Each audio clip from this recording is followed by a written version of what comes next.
confinement takes place when a curator imposes his own limits on an art exhibition, rather than asking an artist to set his limits, ingredients, glue and wax and sweat.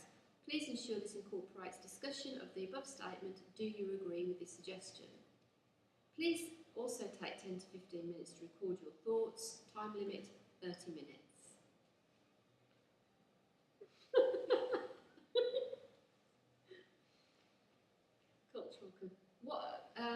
Cultural confinement.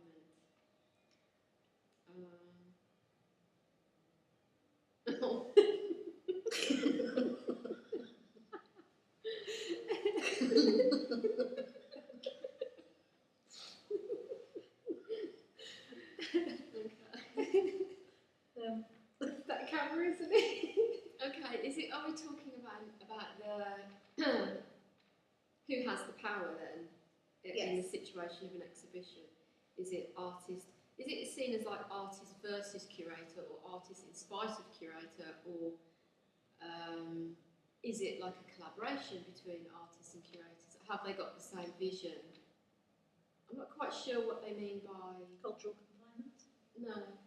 Does that mean like taking a snapshot of what they think is culturally important, and they want to? Yeah. That's what they want to show and exhibit. Yeah. Yeah, I guess because if curators are the ones putting on all the exhibitions and the shows, and No, I agree with what you're saying. Yeah.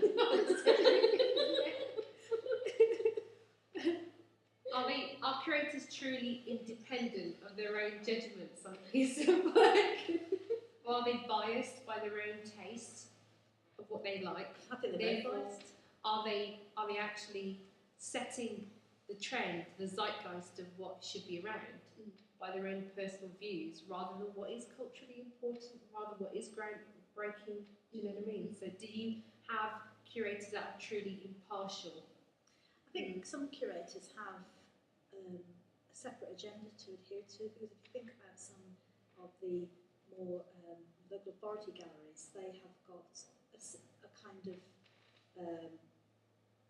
direction that's maybe coming out of what that local authority wants to see as a sort of branding for the city, whether that be,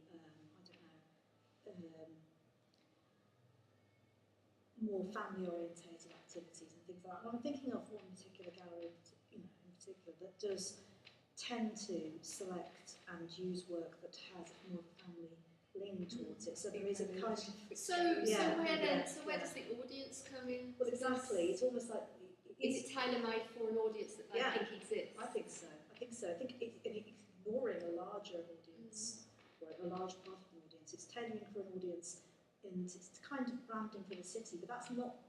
Independent galleries probably.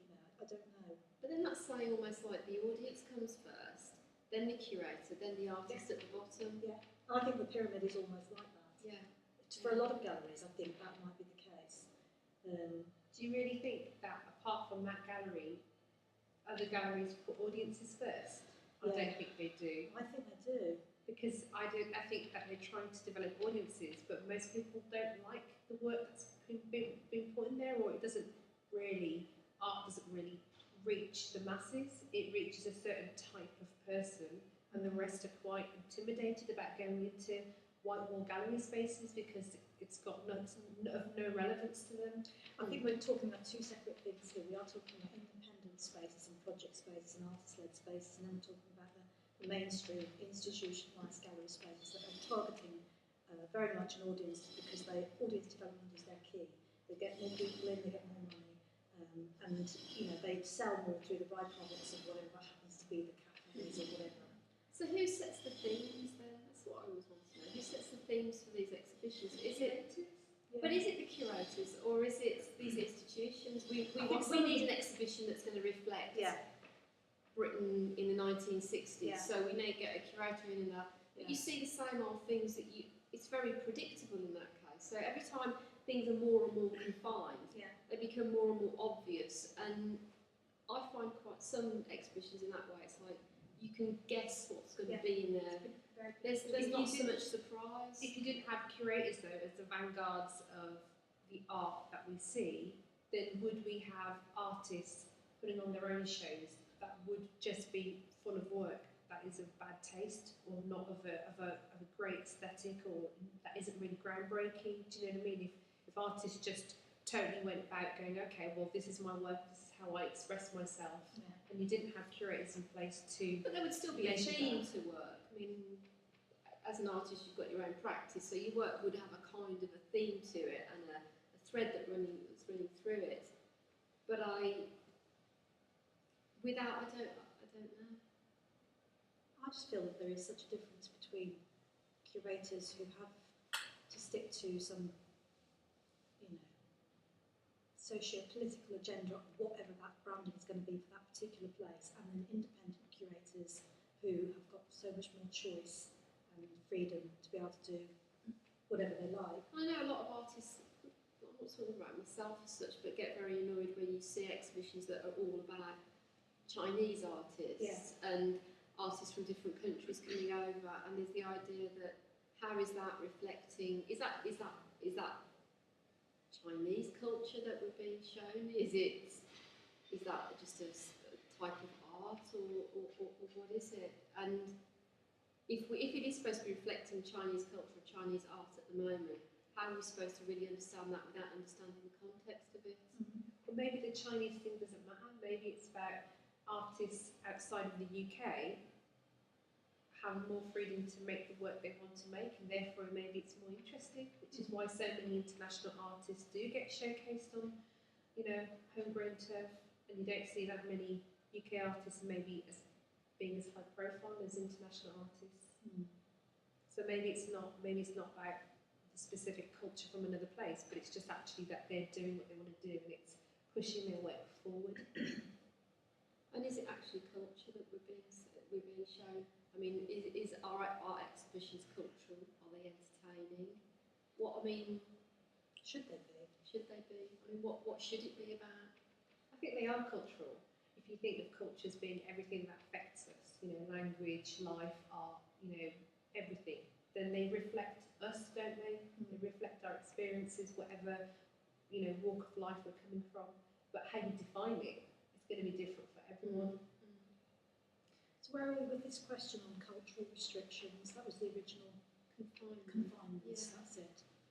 So do we see the curator as the bad guy, or do we see the curator as the good guy? For me, really, I really think it does depend on the positioning of the curator and what type of situation it is, whether it is public or private or independent or whatever. And I think that can make a difference. Because they've always, as an institution, they're always going to have to. When did curators exist from? It's kind of like this. You can go back and you'll say they were artists. I mean, when did there come a point where curators were needed to organise art? I don't know. That's a question for Sonia.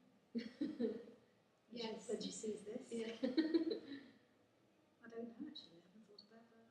But I'd like to think that there's a collaboration between artist and curator, and I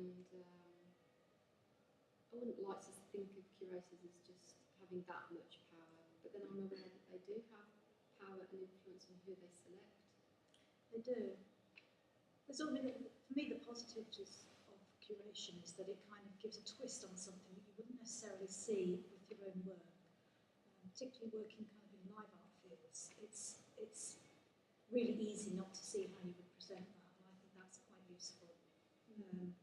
But I don't know.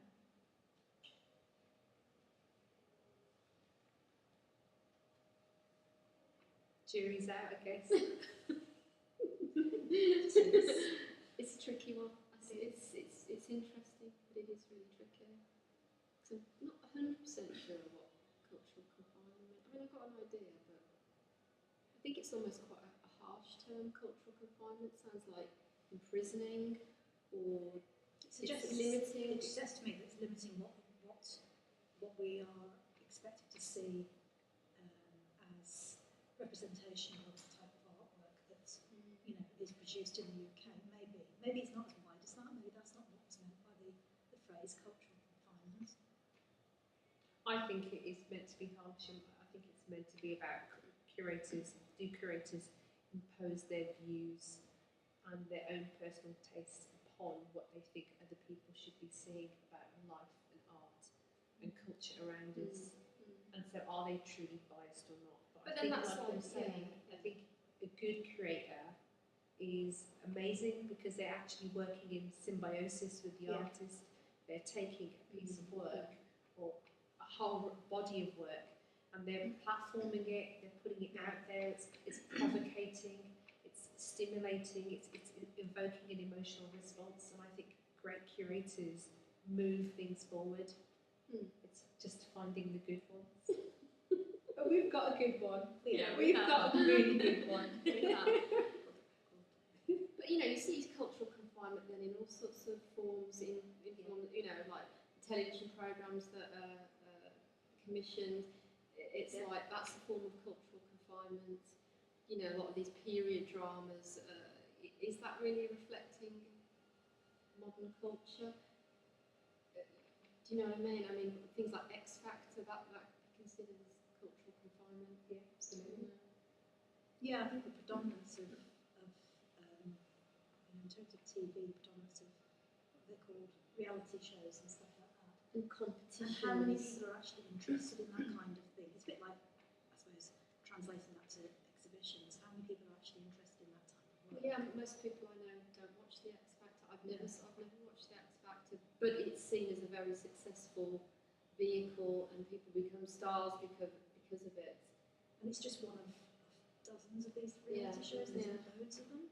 There's loads, from baking shows to gardening reality to dancing on ice, whatever it's called. Yeah. But so then is there the same thing in art then? Are there the same things being done again and again and again? Yeah. And are people that interested? Or is it just the artists and the curators that are interested? Or maybe just the curators? Yeah. But then maybe artists and audience are too passive and they're not involved enough to ask for what they want to see or know. I think a gallery can be an intimidating space for a lot of people when they're there. They think, oh, I didn't go to art school, I haven't got an art degree, I'm not going to understand it right from the start. Yeah.